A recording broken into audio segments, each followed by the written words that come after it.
যেই কোরআনটা শুধুমাত্র আমলের জন্য আসে, শুধুমাত্র আমি আপনি যে এই কোরআনটা শুধুমাত্রই আমল করব, এই আমল করার জন্য কোরআনটা। কোরআনের মধ্যে আছে আল্লাহ তাআলার আদেশ, আল্লাহ তাআলার নিষেধ, আছে ইতিহাস সম্বলিত বিষয়, বিভিন্ন বিষয় সংক্রান্তই এই গোটা কোরআনুল কারীমের মধ্যে আল্লাহ রাব্বুল আলামিন আলোচনা করেছেন। আল্লাহ রাব্বুল আলামিন প্রথমে বলছেন ইয়া বনি ইসরাঈল, হে বনি ইসরাঈলের লোকেরা, উযকুরু নি'মাতিয়া, উযকুরু তোমরা স্মরণ করো, নি'মাতি, নি'মাতি মানে নিয়ামত, ইয়া মানে আমার, নি'মাতিয়া আমার নিয়ামত, আল্লাতী যা আনআমতু অর্পণ করেছি, নিয়ামত প্রদান করেছি, আলাইকুম তোমাদের উপরে, ওয়া আউফু আর তোমরা পূর্ণ করো বিআহদি আমার যে অঙ্গীকার আছে এই অঙ্গীকারটা তোমরা পূরণ করো। এতে কি হবে? ওয়াফি আমিও পূরণ করবো, বিআহদিকুম তোমাদের সাথে যে অঙ্গীকার ওয়াদা প্রতিশ্রুতি দেওয়া হয়েছে সেটা আমিও পূরণ করবো। ওয়া ইয়্যায়া ফারহাবুন আর তোমরা একমাত্র আমি আল্লাহ রাব্বুল আলামিনকেই ভয় করতে থাকো। এই হলো আয়াতের শাব্দিক অনুবাদ। এখন আল্লাহ রাব্বুল আলামিন প্রায় সূরাতেই ইয়া বনি ইসরাঈল, ইয়া আইয়ুহান নাস, ইয়া আইয়ুহাল্লাযীনা আমানু বিভিন্ন ধরনের শব্দ দিয়ে আহ্বান করেছেন। এই আয়াতের মধ্যে আল্লাহ রাব্বুল আলামিন বলেছেন ইয়া বনি ইসরাঈল। এই বনি ইসরাঈল নিয়ে কিছু কথা আছে।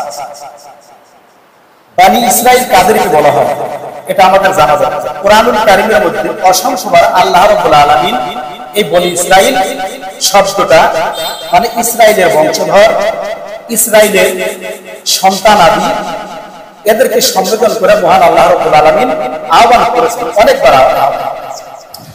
বনি ইসরাঈল আমরা হলো মুসলিম জাতি। আমাদের পূর্বে যারা ছিল এদেরকে বনি ইসরাঈল অথবা ইহুদি বলা হয়। তাদেরকে কি বলা হয়? আমাদের মধ্যে কোন জাতি ছিল? বনি ইসরাঈল অথবা ইহুদি। এর উৎপত্তির স্থল হলো আল্লাহ রাব্বুল আলামিন হযরত ইব্রাহিম আলাইহিস সালামকে দুটি সন্তান দান করেছেন। আল্লাহ তাআলা হযরত ইব্রাহিম আলাইহিস সালামকে কয়টি সন্তান দিয়েছিলেন? দুইজন সন্তান। একজন সন্তান ছিল মা হাজেরা। মা হাজেরা রাদিয়াল্লাহু তাআলা আনহা উদার থেকে জন্মগ্রহণ করেছিলেন হযরত ইসমাঈল আলাইহিস সালাম। আর বিবি সারার ঔরাস থেকে জন্মগ্রহণ করেছিলেন, উদার থেকে জন্মগ্রহণ করেছিলেন হযরত ইসহাক আলাইহিস সালাম। এই জন্য আল্লাহ রাব্বুল আলামিন হযরত ইব্রাহিম আলাইহিস সালামকে দুইজন সন্তান দান করেছিলেন। এই দুইজন সন্তানের মধ্যে শ্রেষ্ঠত্ব কারো থেকে কারো কম না। হযরত ইসমাঈল আলাইহিস সালামের বংশে যারা এসেছেন এই বংশে নবী রাসূলের সংখ্যা কম, কিন্তু আমার আপনার নবী হযরত মুহাম্মদুর রাসূলুল্লাহ সাল্লাল্লাহু আলাইহি ওয়াসাল্লাম এই হযরত ইসমাঈল সাল্লামের ঔরসে জন্মগ্রহণ করেন। সুবহানাল্লাহ। কিন্তু হযরত ইসহাক আলাইহিস সালাম এর থেকে অগণিত নবী রাসূল আল্লাহ তাআলা পৃথিবীতে পাঠিয়েছেন। অগণিত নবী রাসূল পাঠিয়েছেন হযরত ইসহাক আলাইহিস সালামের মানে বংশে, হযরত ইসহাক আলাইহিস সালামের বংশে অনেক নবী রাসূল প্রেরণ করেছেন। এর মধ্যে হযরত ইয়াকুব আলাইহিস সালাম ছিলেন অন্যতম। আমরা ইয়াকুব আলাইহিস সালামের কাহিনী জানি। ইয়াকুব আলাইহিস সালামের 11 জন সন্তান ছিলেন, তার মধ্যে হযরত ইউসুফ আলাইহিস সালাম ছিলেন অন্যতম। সূরা ইউসুফ নামে একটা কোরআনুল কারীমের মধ্যে একটা সূরা কিন্তু আছে। সূরা ইউসুফ নামে একটি সূরা কিন্তু কোরআনুল কারীমের মধ্যে একটি সূরাই আছে। আল্লাহ কোরআনুল কারীম ইন্নী রাআইতু আহাদা আশারা কাওকাবা ওয়াশ-শামসা ওয়াল কমারা রাআইতুহুম লিসাজিদিন। আল্লাহ বলেন এই হযরত ইয়াকুব আলাইহিস সালাম এর বংশে যারাই জন্মগ্রহণ করেছে, হযরত ইয়াকুব আলাইহিস সালামের বংশে যারা জন্মগ্রহণ করেছে তাদের নাম হলো কি? ইসরাঈল। তাদের নাম ইসরাঈল। ইসরাঈল শব্দের শাব্দিক অর্থ হলো আল্লাহ। ইসরাঈল শব্দের শাব্দিক অর্থ হলো আল্লাহর। ইসরাঈল শব্দের অর্থ হলো, ইসরাঈল শব্দের অর্থ হলো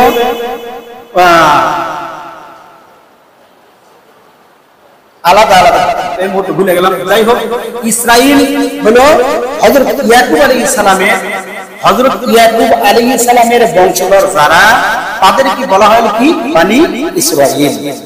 এই বনি ইসরাঈলদের মধ্যে থেকে আরেকজন হযরত ইয়াকুব আলাইহিস সালামের ঔরসে, মানে ঈসা আলাইহিস সালামের কথাই কিন্তু বলতেছি। হযরত ঈসা আলাইহিস সালাম থেকে আসলেন ইয়াকুব আলাইহিস সালাম।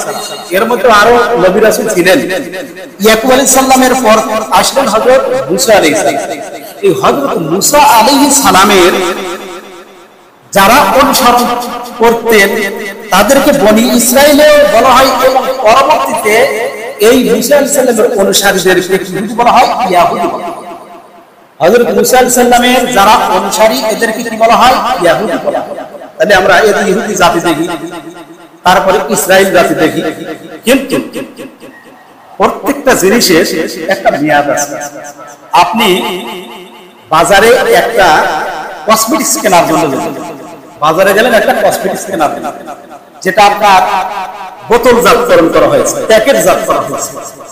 এই জিনিস নাম ধরনের আমার আনোয়ার চাচা মিয়া আছে, ওনার দোকানে ধরেন হয়তো লোয়া লাগবে, কিন্তু এর পাশাপাশি আছে কিছু মানে আপনার প্যাকেটজাত করা কিছু জিনিস, ওইগুলোর মধ্যে কিন্তু একটা মেয়াদ দেওয়া থাকে, তৈরির মেয়াদ, মেয়াদ উত্তীর্ণের একটা মেয়াদ থাকে। সাবান যে আমরা ব্যবহার করি, স্নো ব্যবহার করি, পাউডার ব্যবহার করি, এর তৈরির মেয়াদ দেওয়া থাকে কিন্তু, যে এই তারিখে তৈরি, এই তারিখে এর মেয়াদ উত্তীর্ণ হবে, এটা কিন্তু লেখা থাকে না? এটা কিন্তু লেখা থাকে। তাহলে যদি আমরা ওই মেয়াদ উত্তীর্ণ যেটা হয়ে গেছে, যারা একটু শিক্ষিত তারা করবে কি একটা জিনিস কেনার সাথে সাথে দেখবে যে এর মেয়াদটা আছে কি। যারা একটু সচেতন তারা দেখবে যে এই জিনিসের মেয়াদ আছে কি। যদি মেয়াদ থাকে তাহলে ওই জিনিসটা নিয়ে আসতেছে, আর যদি দেখে যে মেয়াদ 2 মাস 1 মাস অথবা 2-1 দিন আগে শেষ, ওই জিনিসটা আপনাকে টাকা দিয়ে কিনবো, ওই জিনিসকে টাকা দিয়ে কিনবো। যদি কয় যে ভাই মেয়াদ উত্তীর্ণ 6 মাস আগে হয়েছে বা 3 মাস আগে, জিনিসটা আপনি মাংনা নিয়ে যান, ওই জিনিসটাকে আমরা নেব। মাংনাও যদি দেয় ওই জিনিসটা আমরা নেব না। এখন আল্লাহ রাব্বুল আলামিন মানব জাতিকে হেদায়েত করার জন্য কোরআনুল কারীম ব্যতিরেকে 103খানা কিতাব অবতীর্ণ করলেন। হযরত মুসা আলাইহিস সালামের উপরেও কিতাব অবতীর্ণ করলেন, আর অন্যান্য নবীর উপরেও কিতাব অবতীর্ণ করেছেন। যখন রাসূল সাল্লাল্লাহু আলাইহি সাল্লামের উপরে এই কোরআনটা অবতীর্ণ হলো, অবতীর্ণ হওয়ার সাথে সাথে মানে ধর্ম হয়তো রাসূল সাল্লাল্লাহু আলাইহি সাল্লাম এই মুহূর্তে নবুয়ত প্রাপ্ত হয়েছেন, তার কয়েক সেকেন্ড আগে, কয়েক মিনিট আগে যদি কোনো ব্যক্তি আপনার হযরত মুসা আলাইহিস সালামের উপর অবতীর্ণ, হযরত ঈসা আলাইহিস সালাম সর্বশেষ অবতীর্ণ নবী, এই নবীর কিতাব যদি অনুসরণ করে থাকেন, তাহলে ওই অবস্থায় যদি 1 মিনিট 2 মিনিট 5 মিনিট আগে যদি ওই ব্যক্তি মারা যায় থাকে, ওই ব্যক্তি যদি হযরত ঈসা আলাইহিস সালামের যে কিতাব ইনজিল অবতীর্ণ হয়েছিল ওইটা যদি অনুসরণ করে থাকে, আল্লাহ রাব্বুল আলামিন তাকে জান্নাত দিবেন। সুবহানাল্লাহ, কথা ঠিক কিনা? রাসূল সাল্লাল্লাহু আলাইহি সাল্লামের নবুয়তের আগ পর্যন্ত যদি কোনো ব্যক্তি ইনজিল অবতীর্ণ যে ইনজিল, এই ইনজিল অনুসরণ করেন, আল্লাহ রাব্বুল আলামিন তাকে নাজাত দিবেন। রাসূল সাল্লাল্লাহু আলাইহি সাল্লাম যখন নবুয়ত প্রাপ্তি পেয়েছেন, যখন তার উপরে ওহী এসেছে, তখন থেকে হয়েছে কি, আগের যেই সমস্ত কিতাব ছিল ওই সমস্ত কিতাবের সব মেয়াদ হয়েছে, মানে ওই কিতাবগুলোর কি হয়ে গেছে, মেয়াদ উত্তীর্ণ হয়েছে। যত আসমানের দিকে যত ভালো ভালো কিতাবই অবতীর্ণ, ইনজিল হযরত ঈসা আলাইহিস সালামের যে কিতাবটা অবতীর্ণ হয়েছে, ওই কিতাবটা যদি একেবারে রাসূল সাল্লাল্লাহু আলাইহি সাল্লামের নবুয়তের পর যদি ইনজিলের প্রথম থেকে শুরু করে শেষ পর্যন্ত কোনো ব্যক্তি যদি অনুসরণ করে, মান্য করে, পালন করে, যখন নবুয়ত প্রাপ্তির আগ পর্যন্ত ওর ফয়সালা আছে, কিন্তু নবুয়ত প্রাপ্তির পরে ওইটার আর কোনো নাজাতের ওসিলা নাই, নাজাত সে পাবে না। কথা ঠিক কিনা? কথা বোঝেন নাই? কথা হলো যে ইনজিল কিতাব রাসূল সাল্লাল্লাহু আলাইহি সাল্লামের নবুয়তের আগ পর্যন্ত ওইটার মূল্যায়ন ছিল। রাসূল সাল্লাম যখন নবুয়ত পেয়েছেন তখন ওই কিতাবের মেয়াদগুলো কি হয়ে গেছে, উত্তীর্ণ হয়ে গেছে। এই জন্য আল্লাহ রাব্বুল আলামিন যে এই বনি ইসরাঈলদেরকে বনি ইসরাইলদেরকে কি করলেন? বনি ইসরাইল আমরা জানি তো হযরত ইয়াকুব আলাইহিস সালামের বংশধর তারাই হলো বনি ইসরাইল। এই বনি ইসরাইলদের সম্পর্কে আল্লাহ বলতেছেন যে ইয়া বনি ইসরাইল আযকুরু নি'মাতিয়া, হে বনি ইসরাইলের লোকেরা তোমরা আল্লাহ তাআলার ওই সমস্ত নিয়ামতগুলোকে স্মরণ করো যেই সমস্ত নিয়ামত আমি আল্লাহ রাব্বুল আলামিন তোমাদের উপর দিয়েছি। এখন আমরা মুসলমান হিসেবে আমাদের তো আল্লাহ রাব্বুল আলামিন অগণিত রহমত অগণিত নিয়ামত দান করেছেন, কথা ঠিক কি? মুসলমান হিসেবে আল্লাহ রাব্বুল আলামিন আমাদের যেই নিয়ামত দান করেছেন যেটা অগণিত, যেটা গণনা করে শেষ করা যাবে না।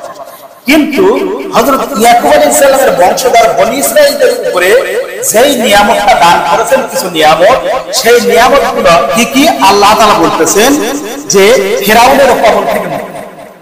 বনি ইসরাইলদেরকে সর্বপ্রথম যেই নিয়ামতটা দান করা হয়েছিল সেটা হলো ফিরাউনের কবল থেকে মুক্তি। এখন আমরা জানি মিশরীয় যেই সেনা প্রধান ছিলেন, যে প্রধানমন্ত্রী ছিল, তার নাম ছিল ফিরাউন। তার বয়স ছিল 1000 বছর নাকি বেঁচে ছিল, তার চেয়ে কম বা ওই রকম বেঁচে ছিল। অথচ এই 500 বছরের মধ্যে যতটুকু শুনেছি, 500 বছরের মধ্যে ফিরাউনের জ্বর, ঠান্ডা, কাশি এগুলো নাকি লাগে না, কোনো প্রকার অসুস্থ হয় না, আল্লাহর পক্ষ থেকে কোনো অসুস্থতা সে ভোগ করে না। এই ফিরাউন মানুষের সামনে, জনগণের সামনে তার গদি ঠিক রাখার জন্য সে করত কি, মানুষকে বলত আমি তোমাদের রব, আনা রাব্বুকুমুল আ'লা, আমি তোমাদের রব। রাতের অন্ধকারে এই ফিরাউন, রাতের অন্ধকারে ঠিকই কিন্তু মহান আল্লাহ রাব্বুল আলামিনকে ডাকতেন।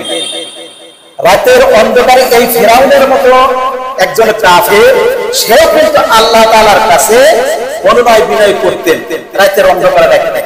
কিন্তু দিনের বেলায় তার গতিটা যাতে ঠিক থাকে, তার সিংহাসন যাতে ঠিক থাকে, এই জন্য সে দিনের বেলায় করতেন কি, করতে হলে জনগণকে ডেকে দিয়ে বলতে আনা রাব্বুকুমুল আ'লা, আমি তোমাদের বড় রব।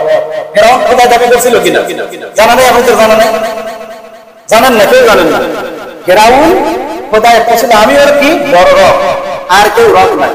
তখন ওই মিশরের যারা আছে ওরা বললেও যে আপনি যদি রবই হয়ে থাকে তাহলে আমাদের তো পানির সংকট হয়, এই নীল নদে পানি নাই, বাহারে কুলসুমে পানি নাই, পানির ব্যবস্থা করে দেন। মানে সে তো পানির ব্যবস্থা কিভাবে করবে? শয়তান দেখলো যেই ফিরাউন ওর মাধ্যমে আমি মানুষকে যেরকম গাছের পূজা, তারপরে সূর্যের পূজা, আপনার চন্দ্রের পূজা, বিভিন্ন জিনিসের পূজা করাইতেছি, আবার ফিরাউনকে ওরা রব ভাবতেছে, যদি এই পানির ব্যবস্থা আমি শয়তান করে দিতে না পারি তাহলে তো আমার শয়তানিত্ব তো থাকবে। যার কারণে ফিরাউনকে সে বলল যে আপনার পানির প্রয়োজন, বাহারে কুলসুমে যে পানির প্রয়োজন, এই বাহারে কুলসুমের পানির ব্যবস্থা আমি করে দিচ্ছি। পানির ব্যবস্থা করে দিল ওই শয়তানের মাধ্যমে। যাই হোক, ওই আলোচনার দিকে যাব না। আল্লাহ রাব্বুল আলামিন বনি ইসরাইলদেরকে যে সমস্ত নিয়ামত দান করেছিলেন তার মধ্যে একটি নিয়ামত হলো যে নীল নদে এই ফিরাউনের কবল থেকে হযরত মুসা আলাইহিস সালাম এবং তার যে অনুসারী যারা ছিল তাদেরকে কি করেছিলেন? রক্ষা করেছিলেন। এটা হলো মহান আল্লাহ রাব্বুল আলামিনের পক্ষ থেকে বড় একটি নিয়ামত, তাদেরকে এই নীল নদ থেকে মুক্ত দিয়েছিলেন আল্লাহ রাব্বুল আলামিন। কুরআনুল কারীমের মধ্যে বলেছেন ওয়া ইদ নাজাইনাকুম মিন আলি ফিরাউন ইয়াসুমুনাকুম সুআল আযাব ইউযাববিহুনা আবনাআকুম ওয়া ইস্তাহয়ুনা নিসাআকুম ওয়া বিযালিকুম বালাউন মির রাব্বিকুম আযীম। আল্লাহ বলতেছেন ওয়া ইদ নাজাইনাকুম, হে বনি ইসরাইল তোমরা সেই সময়ের কথা স্মরণ করো যখন আমি তোমাদেরকে মুক্ত করেছিলাম, পরিত্রাণ দিয়েছিলাম মিন আলি ফিরাউন, ফিরাউনের যে বংশধর, ফিরাউনের যে দলবল ছিল তাদের থেকে তোমাদেরকে আমি কি করেছিলাম? মুক্ত দিয়েছিলাম। তাহলে এইভাবে মহান আল্লাহ রাব্বুল আলামিন বনি ইসরাইলদেরকে প্রথম নিয়ামত যেটা দান করলেন সেটা ফিরাউনের কবল থেকে আল্লাহ তাআলা সমস্ত মুসা আলাইহিস সালামের অনুসারীদেরকে রক্ষা করলেন। এরপরে আল্লাহ রাব্বুল আলামিন বললেন কি সমুদ্রের ভিতর দিয়ে রাস্তা তৈরি করা, এটাও ছিল মহান আল্লাহ তাআলার পক্ষ থেকে বনি ইসরাঈলের উপর একটা নিয়ম। আল্লাহ কোরআনুল কারীমের মধ্যে বলেছেন, ওয়া ইয ফারাকনা বিকুমুল বাহরা আনজাইনাকুম ওয়া আগরাকনা আলা ফিরআউন ওয়া আনতুম তানজুরুন। ওই হে বনি ইসরাঈল, তোমরা ওই সময়ের কথা স্মরণ করো যখন আমি ওয়া ইয ফারাকনা বিকুমুল বাহরা, আমি সমুদ্রকে কি করেছিলাম, মানে দুই ভাগে বিভক্ত করে দিয়েছিলাম। এমন একটা সমুদ্র, যেই সমুদ্রতে একবারই শুধু সূর্যের আলো ওই সমুদ্রের তলদেশে পড়েছে, আর কিয়ামত পর্যন্ত কোন সমুদ্রে এরকম সূর্যের আলো পড়বে না। সেই সমুদ্রের কোনটা? সেটাই হলো মিশরের নীল নদ। আল্লাহ রাব্বুল আলামিন যখন এই মুসা এবং তার অনুসারীরা যখন নীল নদের মানে ফেরাউনের বংশধর এবং ফেরাউন জাতিদের নির্যাতনের শিকার হয়ে আস্তে আস্তে তারা মিশর থেকে পলায়ন করার চিন্তা করলেন।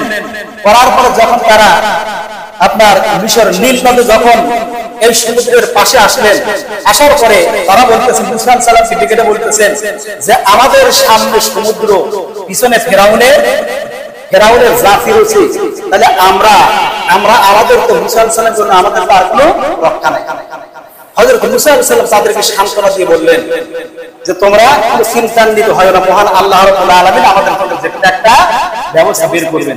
এরপর মহান আল্লাহ রাব্বুল আলামিন হযরত মুসা আলাইহিস সালামকে বললেন, তোমার হাতের যে লাঠি আছে এই লাঠি দিয়ে তুমি কি করো, সমুদ্রের পানির উপরে আঘাত করো। হযরত মুসা আলাইহিস সালাম এই তার হাতের লাঠি দিয়ে সমুদ্রের পানির উপরে আঘাত করার সাথে সাথে আল্লাহ রাব্বুল আলামিন সমুদ্রের পানিটাকে দুই ভাগে বিভক্ত করলেন। এত সুন্দর একটা ঝকঝকে চকচকে রাস্তা পরিণত হইল, যেই রাস্তা দিয়ে হযরত মুসা আলাইহিস সালাম এবং তার অনুসারীরা এপার থেকে ওপার পার হয়ে গেলেন। সুবহানাল্লাহ। ওই অবস্থা দেখে যারা ফেরাউনের দলবল, যারা হযরত মুসা আলাইহিস সালামকে এবং তার অনুসারীদেরকে মারার জন্য, ধ্বংস করার জন্য এসেছিল, ওরা চিন্তা করতে যে মুসা আলাইহিস সালাম যেহেতু পার হয়ে গেলেন, আমরাও কি করব, আমরা এই রাস্তা পার। যেই মাঝামাঝি গেছেন, মহান আল্লাহ রাব্বুল আলামিন নির্দেশ দিলেন যে পানি তোমরা আবার এক মিলে যাও। এই যে ভাগ ছিল, এই ভাগ এখন তোমরা আবার মিলে। তারা যেভাবে ছিল, যতদূর গেছে ঘোড়া বা আপনার যেই সমস্ত সোয়ারি, আপনার হাতি বা কেউ পদব্রজে যাই যাওয়ানি ছিল, সাথে সাথে পানির ওই মানে হাজার হাজার ফিট পানির উচ্চতে পানির গহ্বরে পানিতে করে তারা নিমজ্জিত হয়ে ওই সমুদ্রের মধ্যে ইন্তিকাল। আর ফেরাউনও আমরা দেখছি যে ফেরাউনও কি করলেন, ফেরাউনও ওই পানির মধ্যেই ইন্তিকাল করবে। যার কারণে এই ফেরাউনের লাশ কিন্তু এখনো মিশরে আছে, এখনো কিন্তু ফেরাউনের লাশটা আছে। অনেকে হয়তো ভিডিও বা দেখতে দেখা যায় যে ফেরাউনের লাশ যদি দেখতে চান আপনারা, ওই জাদুঘরে রাখা আছে, মমিতে রাখা আছে, যেটা হয়তো কোনোদিনও পচবে না, নষ্ট হবে। তাহলে মহান আল্লাহ রাব্বুল আলামিন আল্লাহ কোরআনুল কারীমের মধ্যে বলেছেন যে আমি তোমাকে সত্যি বানিয়ে কিয়ামতের আগ পর্যন্ত আমি রেখে দেব, মানুষ যাতে তোমার থেকে কি করে উপদেশ। সেই জন্য আল্লাহ রাব্বুল আলামিন এই ফেরাউনের যে লাশটা এখন পর্যন্ত মানুষের এমন একটা ধারণ, এমন একটা বুদ্ধি বিবেক দিয়েছেন, যার মাধ্যমে ওই ফেরাউনের লাশটা এখন কিন্তু মিশরের যে জাদুঘর আছে সেটার মধ্যে এখনো আছে। এইভাবে মহান আল্লাহ রাব্বুল আলামিন বনি ইসরাঈলদের উপরে সমুদ্রের যে রাস্তা তৈরি করা, এটা করে দিয়েছিলেন। এরপর মহান আল্লাহ রাব্বুল আলামিন বলতেছেন, ময়দানে তিহ নামে কি বলে একটা জায়গার নাম, সেই জায়গাতে মহান আল্লাহ রাব্বুল আলামিন এই আল্লাহর প্রতি ঈমান আনার কারণে তাদেরকে একেবারে খুব মানে দীপ্ত কঠিন সূর্যের তাপ, এই সূর্যের তাপ থেকে এই তিন প্রান্তরে, যেখানে একেবারে মরুভূমি, পায়ের নিচে বালু আর কোন প্রকার বৃক্ষ নাই, যারা হজ করতে গেছে দেখছে মক্কার যে অবস্থা, রোদের প্রখরতা এতই বেশি, মানে মক্কায় আপনার পবিত্র মক্কা শরীফ বা মদিনা শরীফে এই পাহাড়গুলো আছে, পাহাড়গুলো শুধু পাথরের এবং বালুর, পাহাড়গুলো শুধু কিসের? পাথরের পাহাড়। মানে পাথরটা কি রকম, যাদের বাড়িতে বিল্ডিং আছে আপনারা তো জানেন মোটামুটি দিনের বেলা বেশ আরামেই থাকা যায়, ঠান্ডা লাগে, কিন্তু যখন আস্তে আস্তে আস্তে রাত হয়, শেষ রাতের দিকে বিল্ডিং ও ছাদটা এতই গরম ছাড়ে যেটা কল্পনা করা যায় না, আস্তে আস্তে কি গরম ছাড়ে। তাহলে এই মক্কার যে পাহাড়গুলো, পাথরের পাহাড়গুলো আছে, এই পাথরটা করে কি দিনে হিট হয়, হিট হওয়ার এতই হিট হয় যে ওখানে এসি ছাড়া চলাচল করা খুবই কঠিন। এই হাজী সাহেবরা যে যান, যে রুমে থাকতে দেয় মক্কায়, যে রুমটাতে থাকতে দেয় ও রুমটাও এসি করা। আপনি যে হয়তো একটা গাড়িতে বিভিন্ন জায়গায় জিয়ারা যাবেন, দেখাশোনা করার জন্য যাবেন, দেখতে যাবেন, ও গাড়িগুলো প্রাইভেট কার বা আপনার হাইস বা যেগুলোই বলেন, এই গাড়িগুলো ট্রাক বা বাস যেগুলোই থাকুক সবগুলো কি করা? এসি করা। এসি ছাড়া ওখানে চলাচল করা খুবই কষ্টসাধ্য। দোকানগুলো, যে দোকানপাটগুলো আছে প্রত্যেকটা দোকানে কি এসি আছে, আপনি যে দোকানেই যাবেন এসি ছাড়া পুরো দোকান সৌদিতে নাই। তাহলে এই যে পাথরের পাহাড়, আমি একদিন ওই মানে তওয়াফ করে বের হয়ে আসতে শহরের টাইম, সূর্যের প্রখরতা এতই বেশি, আমি দেখলাম একজন মহিলা ও করতেছে পায়ের সাথে মানে আপনার পলিথিন পেঁচাচ্ছে, পলিথিন পেঁচায়া আসতেছে। কিছু দূর আসার পরে মানে একবার এক পা ডান পা উঠায়, একবার বাম পা উঠায়। আমি তওয়াফ করে জোহরের নামাজটা পড়ে আসতে ওই অবস্থা দেখে জিজ্ঞাসা করলাম বাসা কোথায়, বাংলায় জিজ্ঞাসা করছে। বলে বাবা আমার বাসা তো হলো রাজশাহী, আপনি কি সমস্যা এরকম করতেছেন? বাবা আমার সাথে যে ছিল ওর কাছে আমি স্যান্ডেল রাখছি, এখন ওই স্যান্ডেলটা তো আমি পাই নাই, ও কোনে গেছে হারা ফেলাছি, স্যান্ডেল পাই নাই, এখন এইভাবে আমি যেতেছি। এদিকে আবার হয়েছে কি, আমি আর আমার বোনের জামাই আমরা দুজনে তওয়াফ করে বের হইতেছি, আমার বোনের জামার যে স্যান্ডেল ওইটা করছে কি আমার কাছে পিছনের ব্যাগে রাখছে, আমার স্যান্ডেল সব পিছনের ব্যাগে রাখছে। এখন আমি ঘোরাফেরা মানে তওয়াফ করে আমি আমার বোনের জামা হারা ফেলাছি, পাই না। এদিকে ফোনও নাই, আমার কাছে ফোন আছে কিন্তু তার কাছে তার ফোন। পরে কিছু টাইম দাঁড়া থেকে পাই না, আস্তে আস্তে চলে এসছে। যখন ওই মহিলাকে ওই অবস্থা দেখলাম, দেখার পরে জিজ্ঞাসা আপনি যাবেন কত? বাবু যে কবুতর চত্বর যে আছে ওই পর্যন্ত দেখলাম, আপনি মনে কিছু না করলে আমার কাছে স্যান্ডেল আছে, তাহলে স্যান্ডেলটা আপনি দিলি বাবা। পরে দিয়ে দিলাম, দেওয়ার পরে উনি আসার পরে স্যান্ডেল খুলে এতই দোয়া করলেন, সুবহানাল্লাহ আলহামদুলিল্লাহ, অনেক দোয়া করলেন। এদিকে আমি বোনের জামাই যখন আসলো, আমি বাসায় চলে গেছি। যাওয়ার পরে বোনের জামাই বললেন তা আপনি আসলেন কেন করে, এই কাহিনী। আমি বললাম যে এই কাহিনী, তো বলে যে আমি আর কি করবো, তুই নাই। শেষে এক জায়গায় স্যান্ডেল পেয়েছে, একটু হয়েছে আছে, ওই একটা পাইতে চলে, ওই এক জায়গায় পেয়েছে একটা পাইতে চলে। এখন কি করবো, আমার তো বাসা বাসা। এখন ওই মক্কা আবহাওয়াটা এতই শুষ্ক, এতই গরম, যা আপনি খালি পায়ে যে হাঁটার কোনো উপায় নেই, হাঁটাই দেবেন, এতই কঠিন। যে আমার চাচা নিয়ে মাল এসে ওখানে মনে হয় রোদের প্রখরতা গরম, ওরকম নাই, একবারে গরম। আমাদের দেশে যেরকম সবুজ শ্যামলা গাছ গাছালি দেখতেছে, মানে অন্য দেশে কিন্তু এরকম গাছ গাছালি নাই বললেই চলে, অন্য দেশে কিন্তু এরকম নাই। আল্লাহ তাআলার পক্ষ থেকে আমাদের উপরে কিন্তু এটা একটা বিশেষ রহমত, আলহামদুলিল্লাহ, আল্লাহর পক্ষ থেকে এটা বিশেষ একটা রহমত। গাছ-গাছালি উৎপাদন হওয়ার সুযোগ করেছে। এই জন্য এই যে আল্লাহ রাব্বুল আলামিন বললেন ময়দানে বনি ইসরাইলের যারা আছে তাদেরকে এই রোদের প্রখরতা থেকে বাঁচার জন্য মহান আল্লাহ রাব্বুল আলামিন কি করলেন? ছায়া প্রদান করলেন, সুবহানাল্লাহ।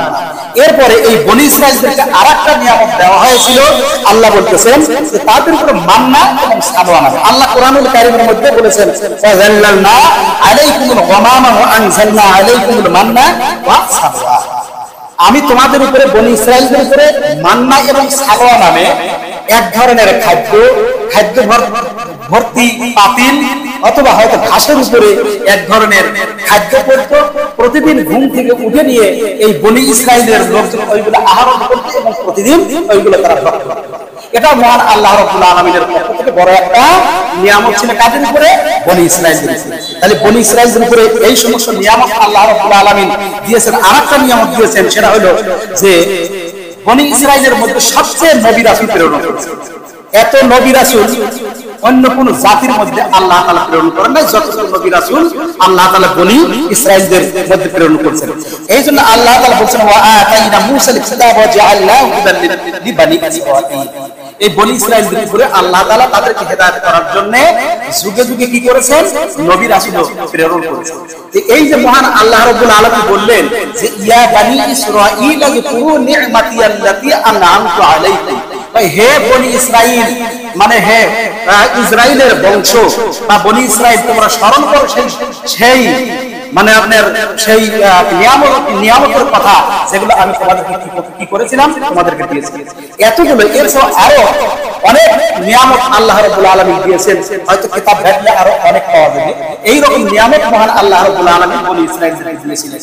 তো এরপরেও তারা কি করলো?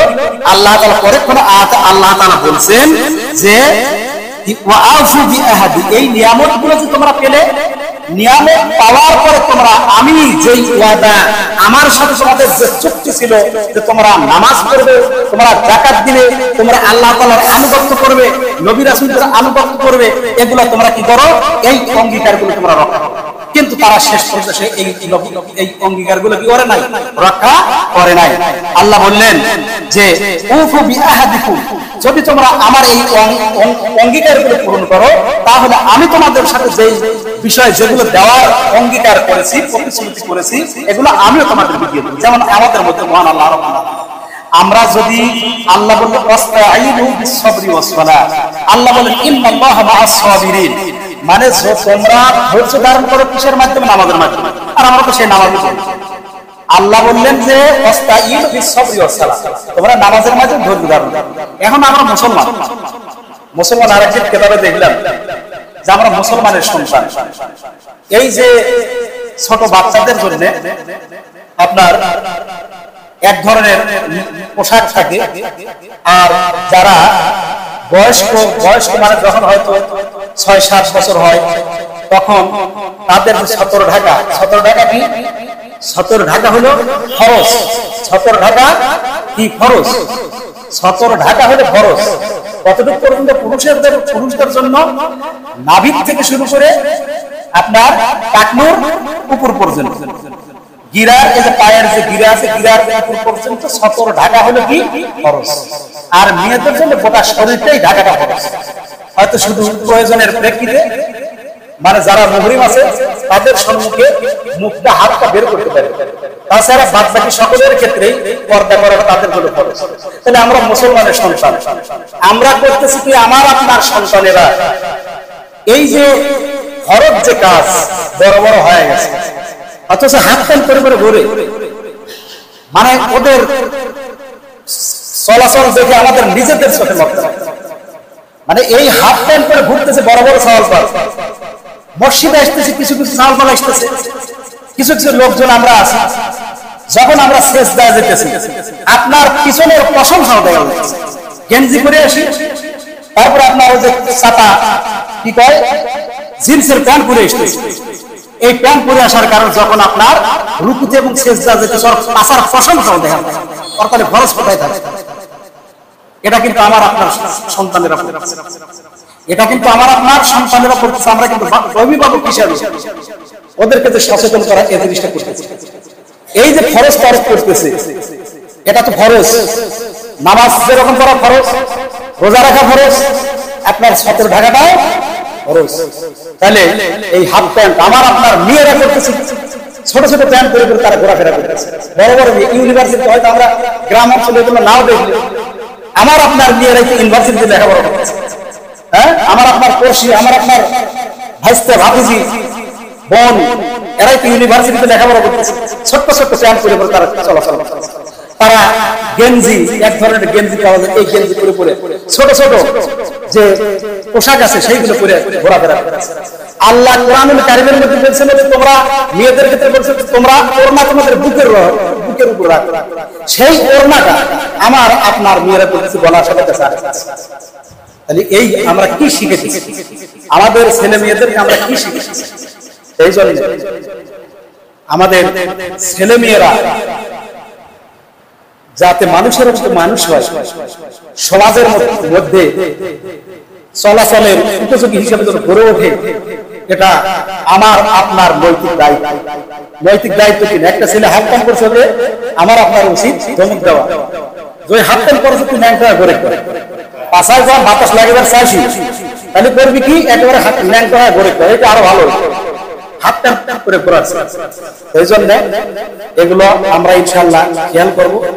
আর আল্লাহ তাআলা আমাদেরকে মানে বনি ইসরাঈলদেরকে যেরকম নিয়ামত দিয়েছিলেন, এই নিয়ামতটা যেরকম তারা অস্বীকার করছে, আমরা যেন আল্লাহ তাআলার পক্ষ থেকে নিয়ামত পাওয়ার পরে এইগুলো অস্বীকার না করে কাফিরের মধ্যে শামিল না হই, এই কথা বলে আমি আমার কথা শেষ